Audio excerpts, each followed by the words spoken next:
Good afternoon. My name is James Deitch, and I'm here today to talk to you about my dissertation, the historiography, the research questions that I'll be asking, and hopefully the argument that I expect to be able to prove out. A little bit of my background: I earned my master's degree in military history at Norwich University. I'm from Pennsylvania with a German background. My last name, Deitch, is a derivative of Pennsylvania Punch.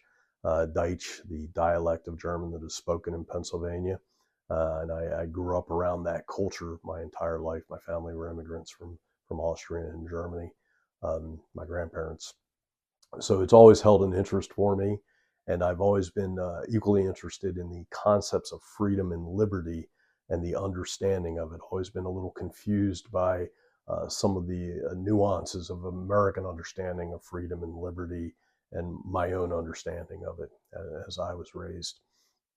This work will focus narrowly on Pennsylvania and even more narrowly on the earliest German arrivals at the late 17th century, early 18th century.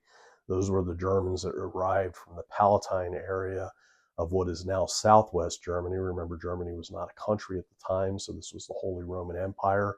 Palatine was the area along the Rhine River that existed between France and the Holy Roman Empire. These people also came from the western and northern approaches of Switzerland and areas that are currently part of France but are still German speaking. And then we'll contrast that against the English. I will use the word German to indicate those individuals in Pennsylvania that are of German descent, and the English for those who are of English descent throughout it. The other concept, in addition to the ideas of freedom and liberty, are the ideas of Gemeinschaft and Gesselschaft. And Gemeinschaft is the German word for community. Gesselschaft is the German word for society. And the German culture more closely adheres to the idea of Gemeinschaft, obligation to each other, obligation to community. Gesselschaft is more akin to the English understanding of liberty, uh, the greater good of society, individual rights. Although it's important to understand that this is a intellectual history and not a military history. So while it focuses on American independence and the Revolutionary War, it's about the intellectual ideas of the people in Pennsylvania at the time, the Lutheran ideals that drove the Germans, the more secular ideas combined with the Protestant ideals and values that drove the English, and where the two clashed. But it's important to remember that the English were not united as perhaps the Germans might have been. As we are divided today, we were divided then. And so we see the words patriot and loyalist occur very often. You will sometimes see those referred to as to the Germans, but less commonly because they were more united in their intellectual thoughts, I believe. But that needs to be proved out in the historiography. So going back to freedom and liberty, it's important to start with the etymological origins of that. And for that, David Hackett Fischer's work is extremely important. Anglo-Saxon language is also important from Rober.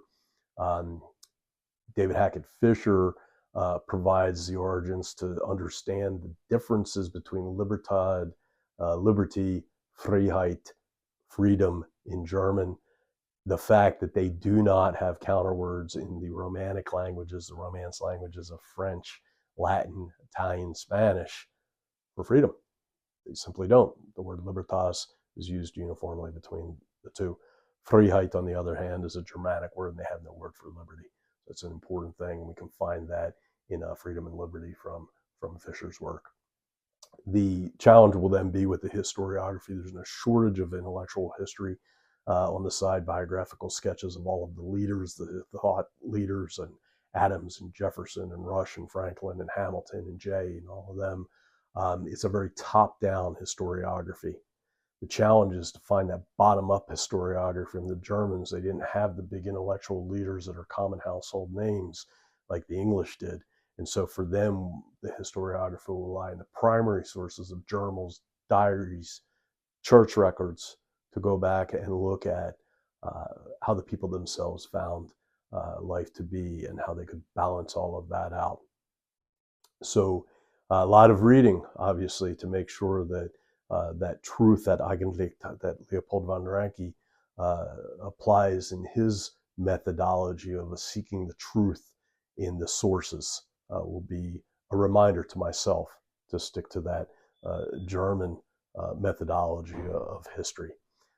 It should be a fascinating study. It will be by no means an easy study, and we will let the truth be found in the sources and let that take us where we may. But in the end, we may find some clues of historical relevance to understand that the differences that we see in this country today are mere extensions of the differences that existed in the country in its origins. They've never been fully settled out.